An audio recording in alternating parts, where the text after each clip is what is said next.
জাতীয় মসজিদ থেকে পাড়া মহল্লার ঈদের নামাজে এবারও শোনা গেছে সাম্যের বাণী।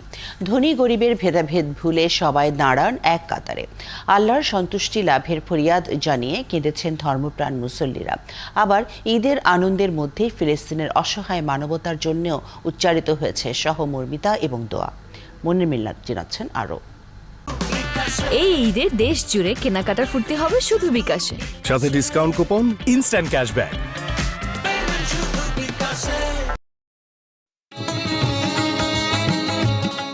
সবাইকে সম্প্রীতির বন্ধনে আবদ্ধ করে রাখার বার্তা নিয়ে আসে ঈদ। এক কাতারে দাঁড়িয়ে ঈদের 2 রাকাত নামাজ আদায়, এরপর কুশল আর কোলাকুলির সৌহার্দ্য বিনিময়ের অপূর্ব ভ্রাতৃত্বের ছবি কেবল ঈদের দিনেই দেখা যায়।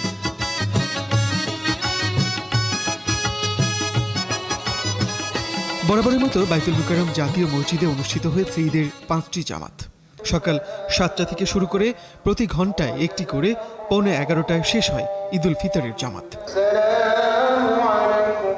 রাজধানীর বিভিন্ন প্রান্তের বহু মুসল্লি এসব জামাতে অংশ নেন। পাড়া মহল্লার মসজিদ ও ঈদগাহে এক বা একাধিক ঈদ জামাত অনুষ্ঠিত হয়।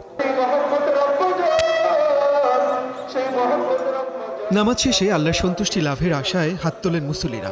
পাপ থেকে মুক্তি, পরিবার, সমাজ ও দেশের সার্বিক মঙ্গল কামনায় সবাই ফরিয়াদ পেশ করেন।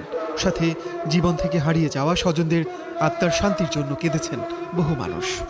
30টা রমজান সম্পূর্ণ করে আমরা ঈদের জামাত আদায় করতে পারছি, সকলে একত্রিত হয়ে। আসলে বাবা মাকে রেখে ঈদ করতেছি, খুব খারাপ লাগে, অবশ্যই খারাপ লাগা।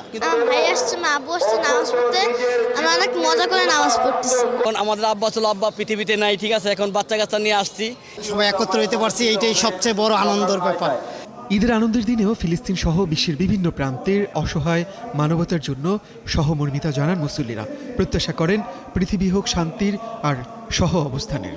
আল্লাহর কাছে দোয়া করছি, যত মুমিন মুসলমান আছে, সারা বিশ্বের মুসলমান আছে, সবাইকে যাতে আল্লাহ মাফ করে দেয়। মুসলিম অমুসলিম সকলের জন্য আমরা দোয়া করেছি যেন পৃথিবীটা শান্ত থাকে।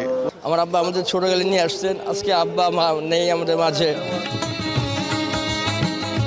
ঈদ জামাত শেষে দিনের বাকিটা সময় কাটবে ছোটদের সালামি আদায়, মিষ্টি মুখ, পাড়া প্রতিবেশী ও স্বজনদের সাথে দারুণ কিছু সময় কাটানোর মধ্য দিয়ে।